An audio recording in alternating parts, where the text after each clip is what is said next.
আসসালামু আলাইকুম everyone, welcome back to my YouTube channel. আজ আপনাদের সঙ্গে খুবই মুখরোচক একটি নাস্তার রেসিপি শেয়ার করব। এই নাস্তাটি কিন্তু ছোট বড় সকলেই অনেক পছন্দ করে থাকবেন, আর এটি তৈরি করাও কিন্তু অনেক ইজি। শুরু করছি আজকের রেসিপিটি। এখানে 1 কাপের মতো হাড় ছাড়া মুরগির মাংস নিয়েছি, আর এই মাংসগুলোকে কিন্তু আমি অনেক ছোট করে কেটে নিয়েছি, অনেকটাই কিমার মতো। এইগুলোকে খুবই ভালো করে ধুয়ে পানি ছড়িয়ে নিয়েছি। ফার্স্টে এই মাংসগুলোকে একটু ম্যারিনেট করব। এই জন্য দিচ্ছি 1 টেবিল চামচ আদা রসুন পেস্ট, 1 চা চামচ হলুদ গুঁড়ো, 1 টেবিল চামচ শুকনো মরিচের গুঁড়ো, 1 টেবিল চামচ গোলমরিচের গুঁড়ো, পরিমাণ মতো লবণ, 1 টেবিল চামচ দিচ্ছি কাবাব মশলা। কাবাব মশলা ব্যবহার করলে এর টেস্টটি অনেক ভালো হয়। দিচ্ছি 1 চা চামচ লেবুর রস। এখন এই সবগুলো উপকরণকে খুবই ভালো করে মিক্সড করে নিচ্ছি। মিক্সড করা শেষ। এখন এগুলোকে রেস্টে রেখে দিচ্ছি পুরোপুরিভাবে আধা ঘন্টার জন্য। কড়াইয়ে কিছুটা সয়াবিন তেল দিয়েছি। এখন এর ভিতরে দিচ্ছি 1 টেবিল চামচ রসুন কুচি। এই রসুনগুলোকে একটু গোল্ডেন ব্রাউন কালার করে ভেজে নিয়েছি। দিচ্ছি 1 কাপের মতো পেঁয়াজ কুচি। এই ক্ষেত্রে কিন্তু পেঁয়াজের পরিমাণটা একটু বেশি লাগবে। দিচ্ছি 1 চা চামচ শাহি জিরা। এখন এই পেঁয়াজগুলোকে হালকা ব্রাউন কালার করে ভেজে নিচ্ছি। পেঁয়াজগুলোকে হালকা ব্রাউন কালার করে ভেজে নিয়েছি। এখন এর ভেতরে ম্যারিনেশন করা মাংসগুলো দিয়ে দিচ্ছি। যেহেতু ম্যারিনেশন করার সময় আমি মাংসগুলোর ভেতরে সকল প্রকারের মশলা ব্যবহার করেছি, এজন্য এখানে আর আমি এক্সট্রা করে মশলা ব্যবহার করব না। মাংসগুলোকে এই পেঁয়াজের সঙ্গে প্রায় 2 মিনিট পর্যন্ত একটু ভেজে নিচ্ছি।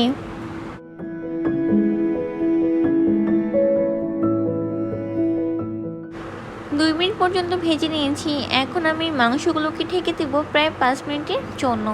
তবে হ্যাঁ, আমি কিন্তু এর ভিতরে কোনো প্রকার পানি ব্যবহার করব না, কারণ মাংস থেকে কিন্তু অলরেডি একটা এক্সট্রা পানি বের হবে, আর সেই পানি থেকে কিন্তু এই মাংসগুলো কুক হয়ে যাবে। প্রায় 5 মিনিট পরে দেখতেই পাচ্ছেন মাংসগুলো থেকে কিন্তু অনেকটাই পানি বের হয়েছে। এখন এর ভিতরে আমি দিয়ে দিচ্ছি একটা ডিম। এখন এই সবগুলো উপকরণকে একটু মিক্সড করে প্রায় 5 মিনিটের মতো ভেজে নিচ্ছি।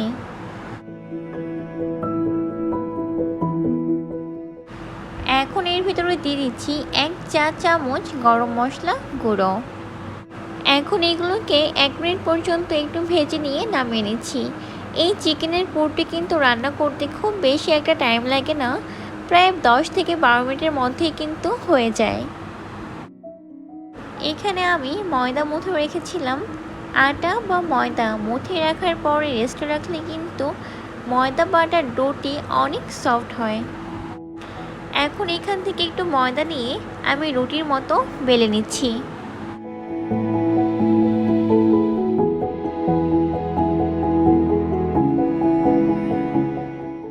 এই রুটিটা কিন্তু খুব বেশি একটা মোটা করবেন না, একটু পাতলা করে বেলে নেবেন।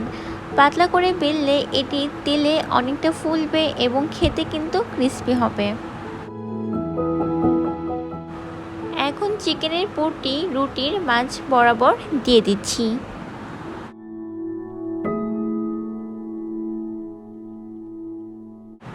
এখন রুটির 2 সাইড থেকে ভাঁজ করে দিচ্ছি। এখন পাশের 2 সাইডও ভাঁজ করে দিচ্ছি। ভাঁজ করার সময় এই চারো সাইডে কিন্তু একটু পানি লাগিয়ে দিতে হবে। পানি লাগিয়ে দিলে এই রুটিটি ইজিলি লেগে যাবে। এখানে আমি স্কোয়ার শেপ দিয়েছি, আর এটা অনেকটা মিনি মোগলের শেপের মতো। আমার কাছে এটা ইজি লাগে। আপনারা চাইলে অন্য কোনো ডিজাইনও করতে পারেন। তৈরি হয়ে গেল, আর ঠিক এভাবেই আমি প্রত্যেকটি নাস্তার শেপ দিয়ে নিব। এগুলোকে একটু ডুবো তেলে ভাজতে হবে, তাই তেল গরম হওয়ার সঙ্গে সঙ্গে কিন্তু একটি দিয়ে দিচ্ছি। একটি চামচের সাহায্যে তেল এর উপরে দিয়ে দিতে হবে, কারণ যদি আপনি এভাবে তেল এর উপরে দেন তাহলে কিন্তু এটি অনেকটাই ফুলবে। একটা সাইড হয়ে গেলে অপর সাইডও কিন্তু চামচের সাহায্যে ঠিক এমনভাবেই তেল দিতে হবে। একটা টাইমে দেখবেন এর কালারটা চেঞ্জ হয়ে একটু ব্রাউন কালার হয়ে আসছে, আর তেলের বুদবুদটাও কিন্তু কমে এসেছে। দ্যাটস মিন এই নাস্তাটি খুবই ভালো করে ভেজে নেওয়া হয়েছে। এখন এগুলোকে খুবই ভালো করে তেল ছড়িয়ে উঠিয়ে নিচ্ছি।